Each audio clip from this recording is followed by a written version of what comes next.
வைர வியாபாரி ஒருத்தர் தன்னோட வைரத்தை எல்லாத்தையுமே வித்துட்டு அந்த காசு எல்லாத்தையும் ஒரு மூட்டையா சாக்குல கட்டி எடுத்துட்டு போறாரு.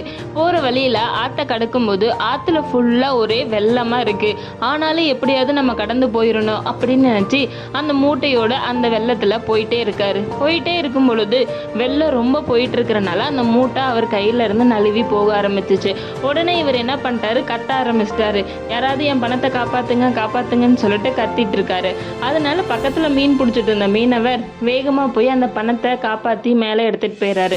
எடுத்துட்டு போயிட்டு தான் அந்த மீனவர் யோசிக்கிறாரு, யாரோ என் பணத்தை காப்பாத்துங்கன்னு சொல்லி சொன்னாரே, யாரு அப்படின்னு சொல்லிட்டு அவரு கூப்பிட்டு பாக்குறாரு. ஆனா யாருமே வரவே இல்லை. அப்பதான் அவருக்கு புரியுது, ஐயோ பாவம் இந்த மனுஷன், பணத்தை காப்பாத்துன்னு சொன்னதுக்கு பதிலா என்னைய காப்பாத்துன்னு சொல்லியிருந்தா அந்த மனுஷனையே காப்பாத்திருப்பனே அப்படின்னு சொல்லிட்டு அவரு சொல்றாரு. நம்ம எப்போதுமே நமக்கு என்ன வேணுமோ அதை கரெக்டா கேட்டா மட்டும்தான் அது நமக்கு கிடைக்கும். கதைகளுக்கு ரக்ஷன் மேலும் சப்ஸ்கிரைப் பண்ணுங்க.